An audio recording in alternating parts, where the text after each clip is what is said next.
Right, Monday morning now. I've just cleared up all the tools and the parts and the bits and bobs. 1600's on the floor, and it's time to whiz out the engine mount bolts. One there, obviously a corresponding one on the other side, which is there, and then I'll lift the whole engine up and put it on my trusty little stool table thingy, because I just hate working on the floor. There's no need for it. Get up on a bench, get up on a table, whatever you want to call it, and I'll pull the gearbox off and pulleys and start what do you call it, scavenging the parts that I'm going to need for the 1600. Right, that one's off. Just about to take that one off and it'll drop down. Cross member will drop off, but just wanted to point out what I've done here. Is just put a compression strut in there, or brace, or whatever you want to call it, just to stop the chain pulling in on the carb. So pull the clutch off just to see how it was going. I had a suspicion that it was throwing oil out onto it, but it's all dry in here. The flywheel's okay, but the clutch is a lot thinner than the one off the Capri. I can't actually see anything obviously wrong here, so I'll just put it away and use the Capri one anyway, because the Capri one's like 2 or 3 mil thicker. Right, so far we've got the engine mounts on, the fan on, the pulleys, the notice sensor, the engine mounts, and I've just slid in the cross member to find, this is the key, this is why I wanted to do this all out of the car. I didn't want to be putting the engine in box into the car and finding this out. The Capri 1600 cross-flow sump is too big, it's too long, so it interferes with the cross member. Now if I'd prepped the engine and dropped it in there and found that then, I'd probably be swinging and wailing around, scratching inside the engine bay. So fortunately, doing it out here, we can see what fits and what doesn't. So I'm going to drain the oil, pull the sump pan off. I've got a 1300 sump pan, and I can remember there being a difference between some sump pans, and I can't remember whether it was Crossflows or Pintos. I can't remember whether if you put a 1300 on a 1600, the bottom of the conrod smacked the pan. I just can't remember. There was something in my distant memories about that. But what we'll do is we'll pull the sump pan off of here and we'll check and rotate the engine as well to see if it clonks it. So yeah, that's the next step. I haven't recorded me fettling and pottering and diddling around this engine.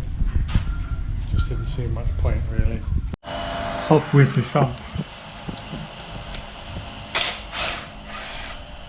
Russell, yeah. Find something to stick the bolts in.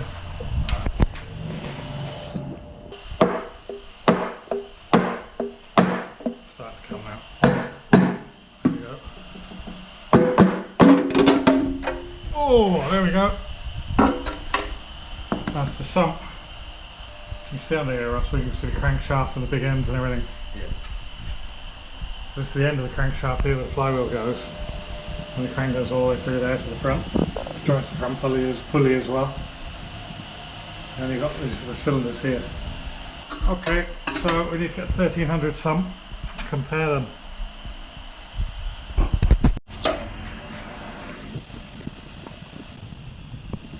Longest sump plug in the world.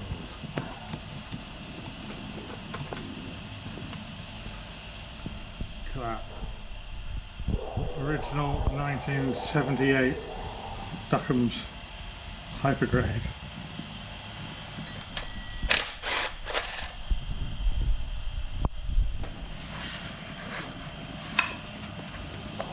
getting seasick with this thing moving around.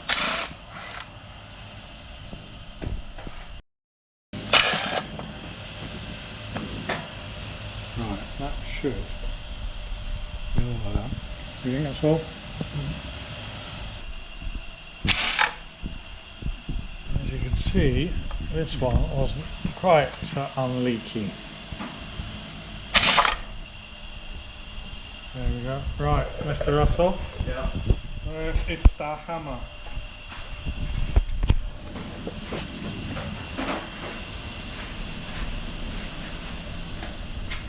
Cheers.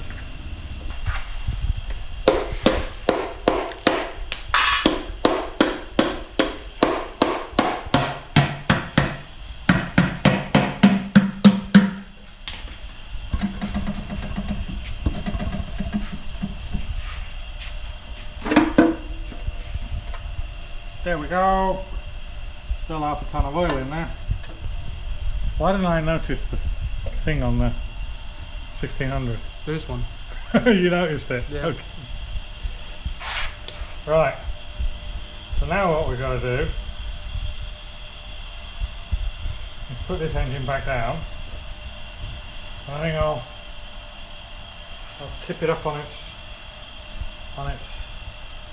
back, so it's not in the dirt.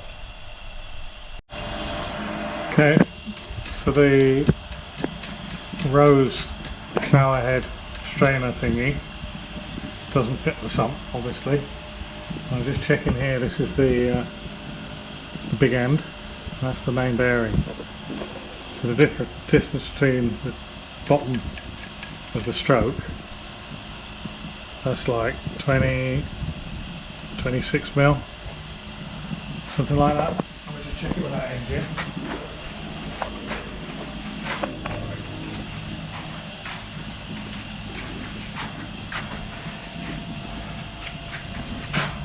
Check it with this engine, and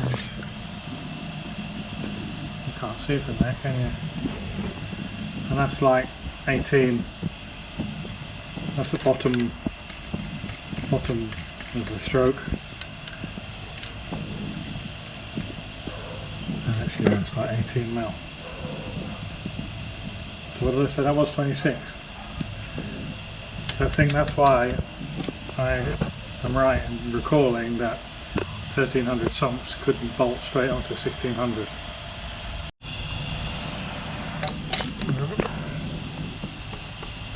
Jeez, that's in there.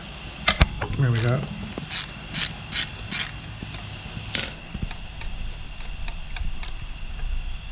So the one on the other engine wasn't quite as tight, but they come out of here, so that means we can use this on that engine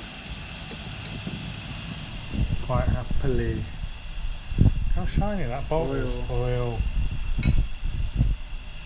Get the sand boy on it.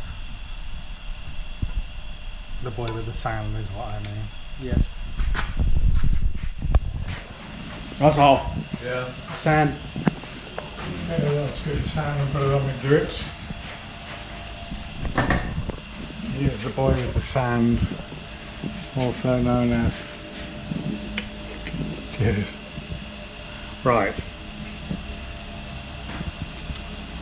To be honest, it looks the same. No, it's not, because that came a lot earlier. Let's compare them.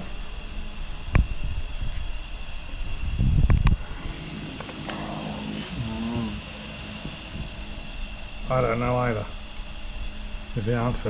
But when we put the 1300 on, I didn't like it. But hang on, we're going to put this, no, we are going to put the 1300 bottom end on, aren't we? Yeah. Oh, I'm confused. You put that one on. I've got to put the... In there.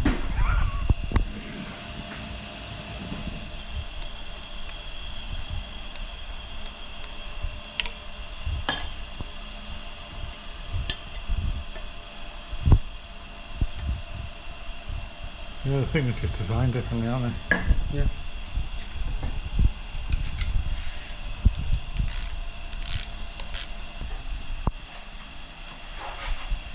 It's the 1300 one.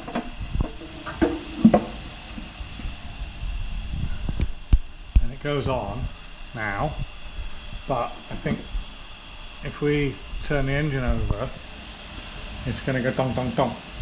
But what we're going to do is we're going to screw it up and we're going to find out. Right, so we just whack the pickup, the oil pickup on from the 1300 and put a 1300 sump on it, and just put a couple of bolts in just to see what's going on. Give the engine a gentle rotation and you can see where the bottom of the big end is scraping on the sump there.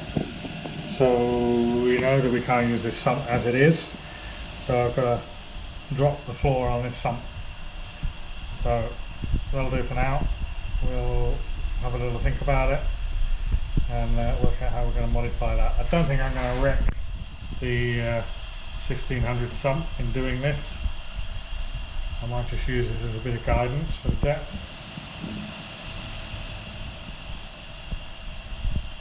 I shall ponder and plan. So we've got a bit of a plan going now. As I said yesterday, we'd plonked it on there and seen where the big end was touching. So obviously that piece has got to come out. And then I went on to the Xflow tuners group on Facebook. Thanks guys.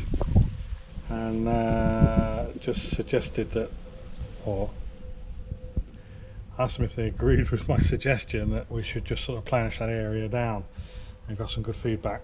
Maybe warm it up with a torch and you know, get it soft and then hammer it down. So apparently that is the recommended way to do it. So I've just got some sort of Scotch-Brite type scouring stuff, and I'm just taking the residue of the gasket off now. All washed out with fuel. I'll have to wash it again, but get the residue off, get that off, and start beating. Trusty old carbide tip on a drill, and I'm just taking those spot welds out of there. Surface all cleaned up now, so wash it out and fit it up to the engine. So I just bolted this up to the engine, and I couldn't actually turn it one revolution because number one and number two, it looks like number two actually got through, but number one I stopped because I felt the resistance. So that's with no gasket, so that's the lowest it's going to be. I mean, you might find that just with the gasket on there's enough clearance. It doesn't seem to want much, but what I'm going to do now is stretch this area. There is also scratches on the side here, right, which would indicate that what the gentleman said on Facebook and here is correct. Well, I'll be surprised at that. I am surprised at that, but it appears to be fact that they were on the sides as well. I should take a photograph of that and post him and thank him for the heads up.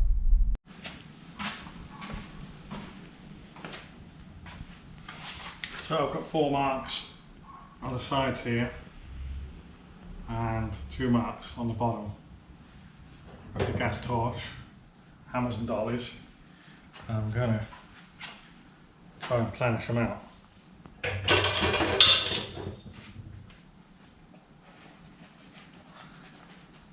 I think if we just smashed on the side here and end up messing up that surface, I just want to locally warm, as they said, to cherry red, and then just tap it out a bit. So I've got 2 hammers. I've got a planishing hammer and a ball peen hammer. I've also got a crusty old dolly, and I'll off dolly it, so if I warm here I could just support it and just dum dum dum.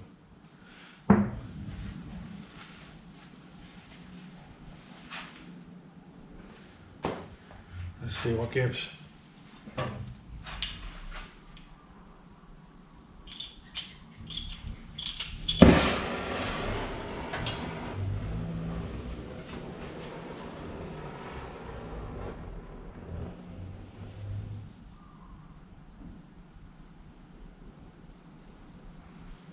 So that's a neutral flame there.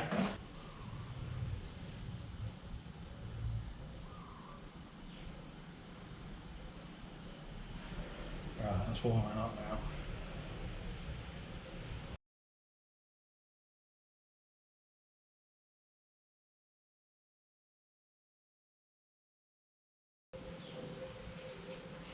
Right, it's just turning red now.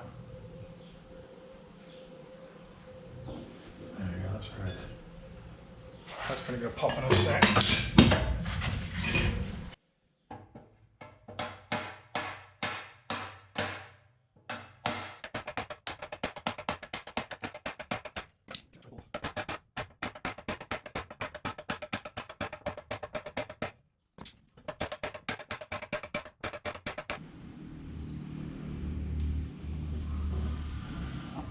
I'm having a little go at it.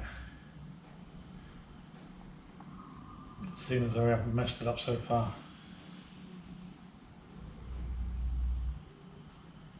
Don't need to move quite so fast.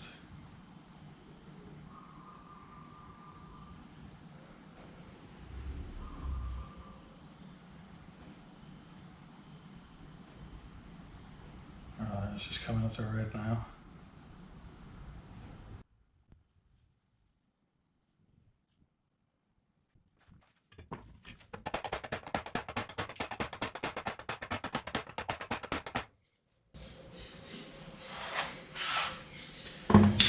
I'll give that one a go as well.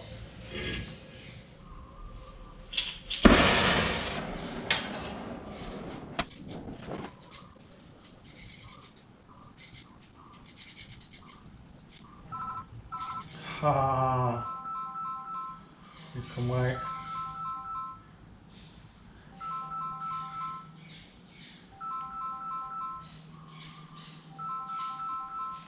I'm a bit busy, hang on. Gone. There you go. Perfect. I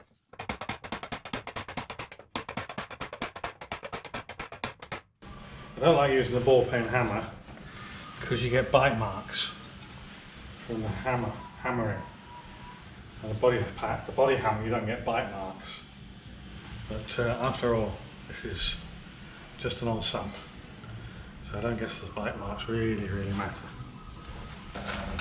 Right, let's torch up and let's go. Let's just wail on that a little bit more.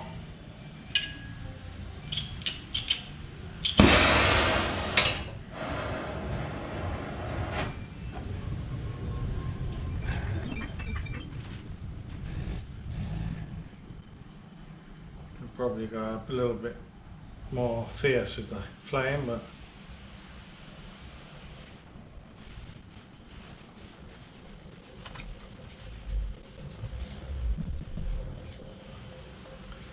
just eyeballing where the hammers are.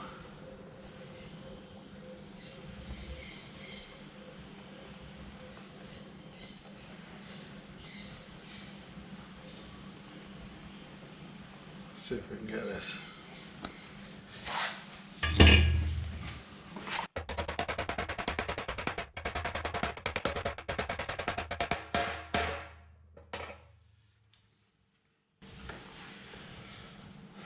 Right, let's do that one again. I think it's gone out a bit.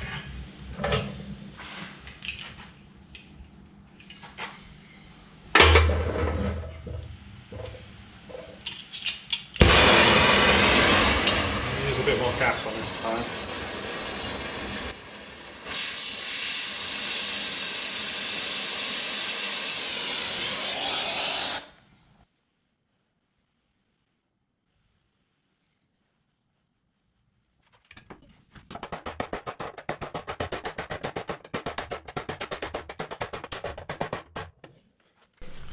So now I've got these little score marks in here. So I'll do them one at a time. The first one's there.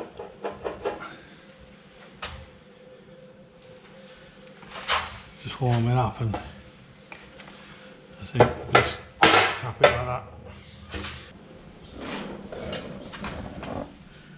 It's just there.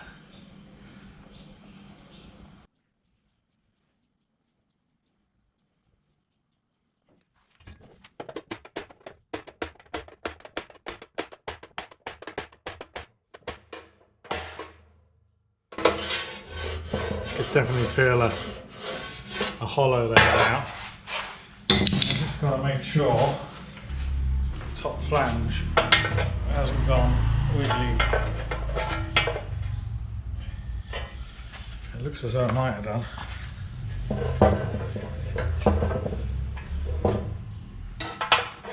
Yeah. That probably went bashing that back down there.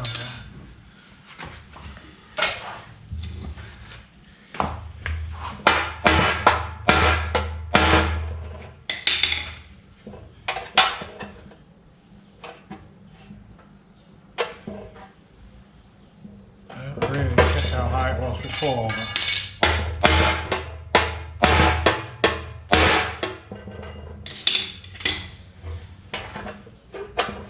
That's better. That's better. Okay. So I'm going to fit this back up now and just see if those 2 or 3 areas are any improvement. See whether I can get a rotation. I think the touching on the sides is quite light, but obviously it still needs dealing with. So the engine did turn over 1 revolution, but I've still got a scratch on here. Very slight scratch there, and also that's still touching.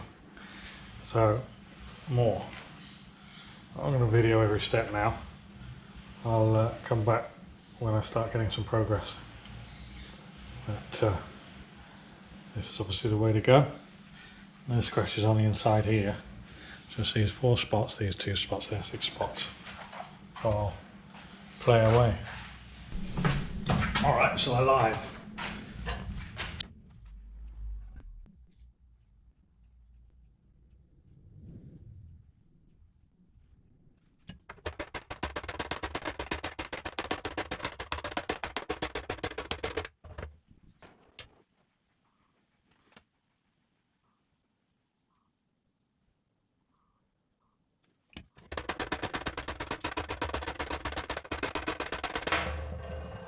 Right, let it cool down, let me cool down, and try and fit it again. Really quite surprised, but there's still scratches here, and a very faint one at the bottom. So another round of stretching. I'm going to spray a little bit of black spray. If I can hit it.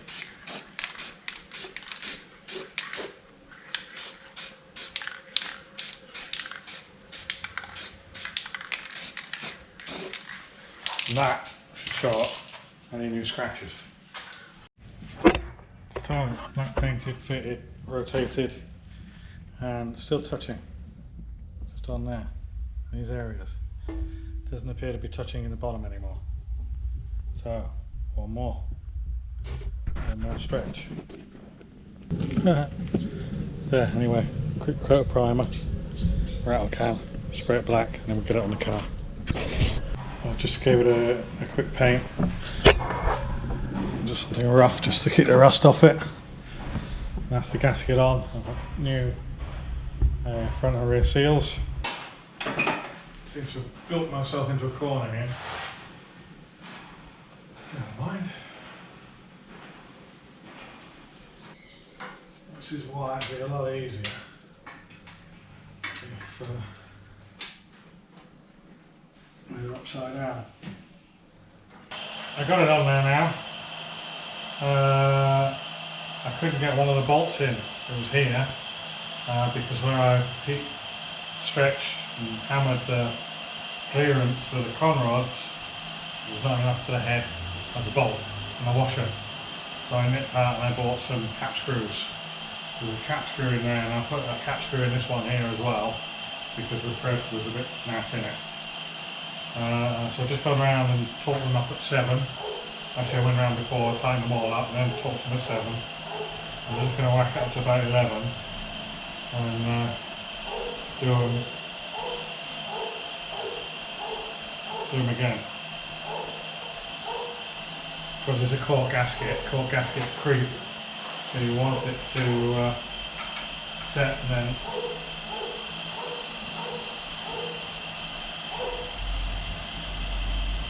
That's a bit soft, that. I don't know why that feels bloody soft.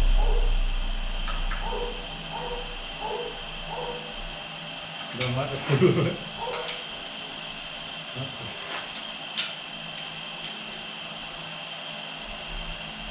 Right, that's gone.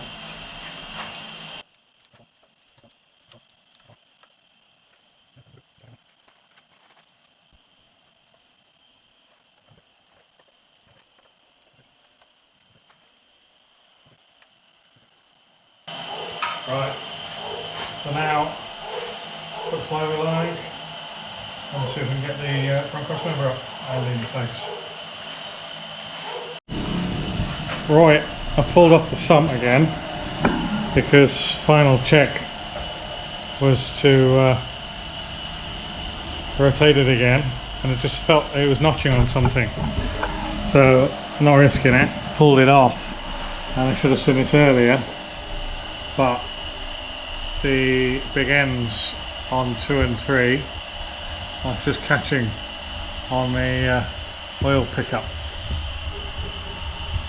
I say just catching, it's probably more than just catching. So we have some adjustment to do here as well. Alright, well, as I was saying, it's hitting the oil pickup pipe, so I need a solution on this one, because that wears through there. There'll be no oil pressure. It won't be sucking up from there, it won't be sucking up from anywhere.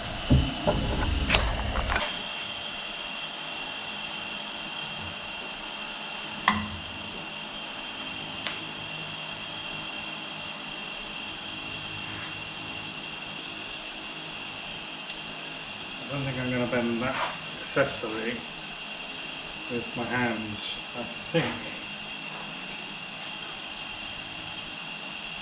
I'm going to have to use the all 16ths.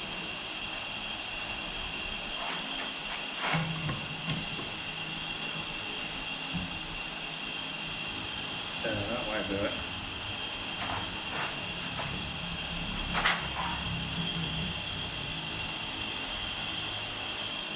Next thing that happens is this spanner's going to fall off, land on my toe.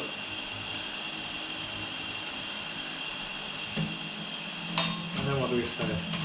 Oh, my toe. Oh, my toe! There's make do and there's make do.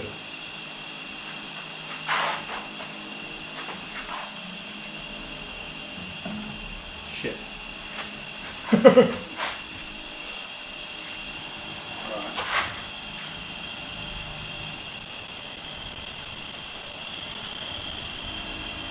That's gone. Some. We will see how much. What I'm worried about losing is the distance between there and there as I come round. Right, now this misses number 3 cylinder and it's better with number 2, but we still need to do a little bit more. So, this is where I try and get using my feet and spanners. That's not tight. Right. Assistant.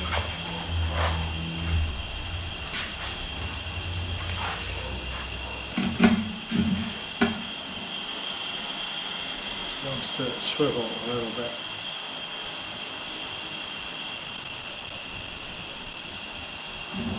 That's gone, isn't it? I don't know how much, but I don't want too much. If that progress come closer. So, I don't know, get that torch, mate.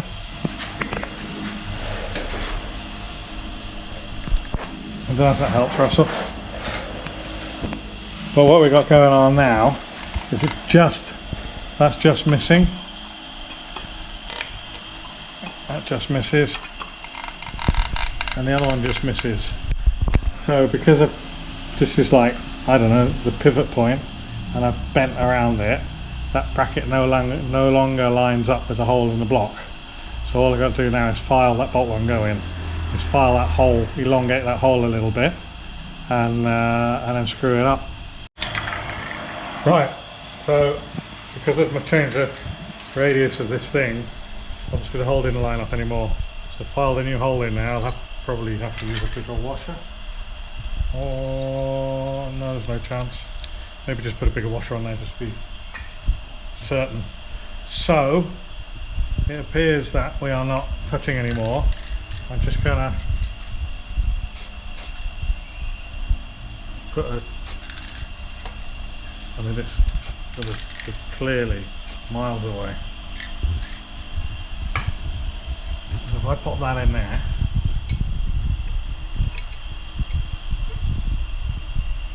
I'm a little bit nervous sometimes filing on internal engine components, because obviously you can get the swarf inside that engine. Let's just wang that up there with this.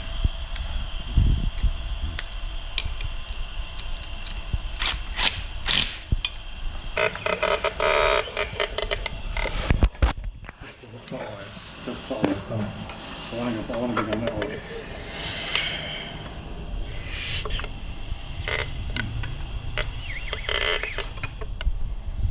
Certainly not swinging around for a minute.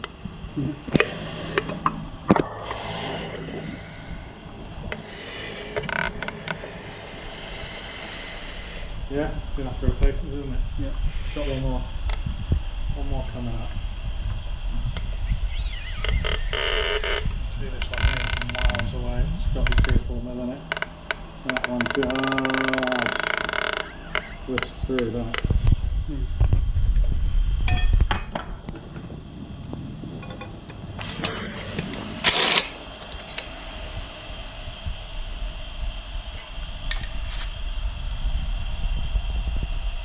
No marks on that, is there? No. Okay, we'll have that then. So back on with this and put the sump on. See if we get the cross member on. Running right, okay. So I said we put the sump on now and everything was happy, but for some reason the sump didn't want to line up, and we've got scratch marks in there because it's interfering now on this bracket that we've moved. So I've just got to shave off a couple of mil.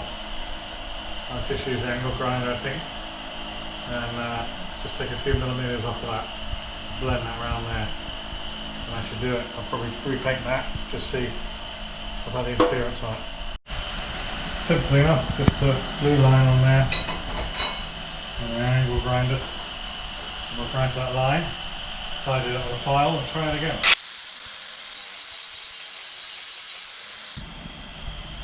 Okay, so I've just ground that edge off because of the side of the sump. I've just test fitted it, and I've noticed that the material for this face, there's a possibility of the sump sitting on that now, because we moved across and swivel this round so it misses the bolt, and I reckon that could just catch the sump there, so I'm just going to shave that off. Here we go then, we have the sump on. There's the cross member on, and then flywheel clutches on and aligned. This is my lovely little flywheel clutch alignment tool. I suppose many of you got them. It's the way we do it. So yeah, it's quite late now, so we're going to pack up.